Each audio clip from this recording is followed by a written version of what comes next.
and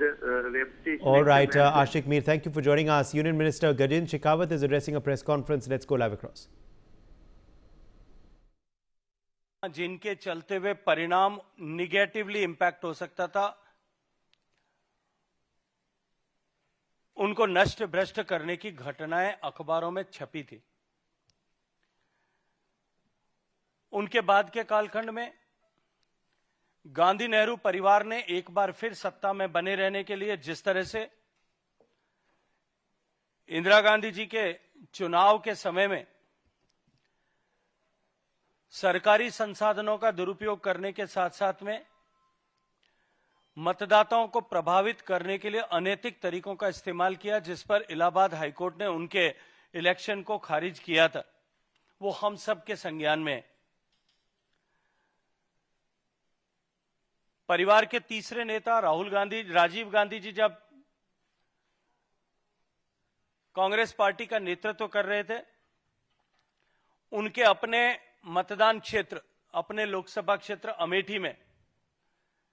जिस तरह से खुले आम बूथ कैप्चर हुए थे,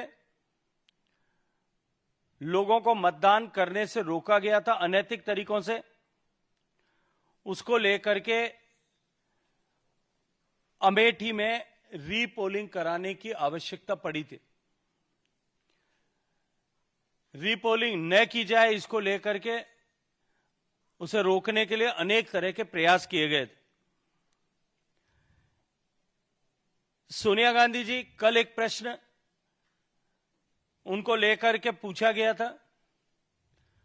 और मैं आश्चर्यचकित हूं कि किसी भी विषय का तुरंत फुरत जवाब देने के लिए जो कांग्रेस पार्टी के सिपहसालार सामने आते हैं, 24 घंटे बीत जाने के बाद में भी कांग्रेस पार्टी में उस प्रश्न को लेकर के न परिवार की तरफ से और न पार्टी की तरफ से किसी तरह का कोई प्रत्युत्तर आया है। पूरी कांग्रेस पार्टी उस पर मौन साधे हुए। यह अपने आप में एक प्रश्न चिन्ह है कि 1983 में जब सोनिया गांधी जी को भारत की नागरिकता मिली थी, उससे 3 साल पहले बिना भारत का नागरिक हुए किस तरह से, किस कानून से, किस आधार से उन्होंने मतदाता सूची में अपना नाम दर्ज करा करके मताधिकार का प्रयोग किया था। राहुल गांधी जी जब से कांग्रेस पार्टी का नेतृत्व कर रहे हैं, हर ऐसे अवसर पर जब देश को एकजुट होने की आवश्यकता थी या हर एक ऐसा अवसर जब देश किसी विषय को लेकर के गर्व कर रहा था, तब उन्होंने विरोधी ताकतों या विदेशी ताकतों के साथ में गलबैयां करते हुए उनके साथ में अपने संबंधों को और अधिक प्रगाढ़ करते हुए भारत के विरोध में बात करने वालों की ताकत को और अधिक बढ़ाया। मैं सिर्फ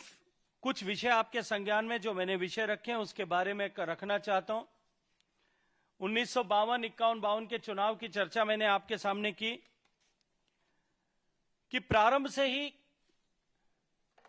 गांधी नेहरू परिवार ने किस तरह से अपने अनुकूल परिणामों को प्राप्त करने के लिए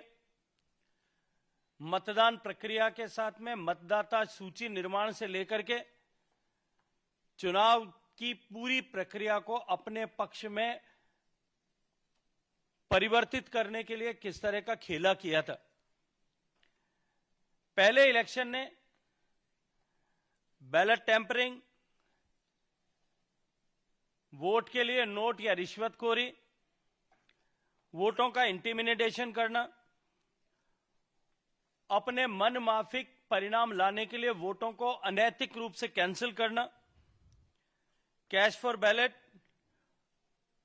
और बैलेट बॉक्सेस में एसिड डाल करके वोटों को प्रभावित करने का पाप किया था। जवाहरलाल नेहरू जी ने मौलाना अब्दुल कलाम आजाद साहब का चुनाव 1952 में रामपुर लोकसभा से जीता जा सके, परिणाम घोषित होने के समय में वोटों को डिस्ट्रिक्ट कलेक्टर को दबाव देकर के तीसरे उम्मीदवार विशन चंद्र सेठ के वोट सारे मौलाना आजाद को ट्रांसफर करा करके और उस चुनाव में उनको विजय दिलाई थी। ये सारा विश्व इस बात को जानता है। 1952 के चुनाव में बाबा साहब अंबेडकर लोकसभा में न पहुंचे, इसको लेकर के नेहरू ने पहले उनके सामने जो कैंडिडेट खड़ा किया, कम्युनिस्ट पार्टी के साथ में एक गठजोड़ बनाया और उसके बाद में भी चुनाव के परिणाम अनुकूल न आना पाते हुए 74,333 वोटों को उस समय में इनवैलिड डिक्लेयर कराया गया और 74,333 वोट इनवैलिड डिक्लेयर करने के चलते हुए अंबेडकर मात्र 14,561 वोटों से चुनाव हार गए थे। इस तरह से 1952 से मैं कुछ उदाहरण मात्र आपके सामने इंगित करना चाहता हूं। 1957 के चुनाव में रायचियारी बिहार में जिस तरह से देश ने पहली बार ऑर्गेनाइज रूप से बूथ लूटने का खेल देखा था, वो कांग्रेस पार्टी के संरक्षण में, तत्कालीन नेताओं के संरक्षण में हुआ था। जम्मू कश्मीर का उदाहरण हम सब के सामने है। 3 दशक तक जिस तरह से जम्मू कश्मीर में चुनावों को प्रभावित किया गया कांग्रेस पार्टी के सरकारों के समय में, 1951 के चुनाव में जब ये घोषणा की गई थी, कांग्रेस और एनसी ने यह तय किया था कि सभी मतदान क्षेत्रों में, सभी चुनाव क्षेत्रों में केवल एनसी के ही उम्मीदवार खड़े होंगे, उसके अतिरिक्त कोई उम्मीदवार खड़ा नहीं हो सकता। जम्मू प्रजा परिषद के जो कैंडिडेट्स खड़े हुए थे उन सब के candidature form, application form, nomination form reject कर दिए गए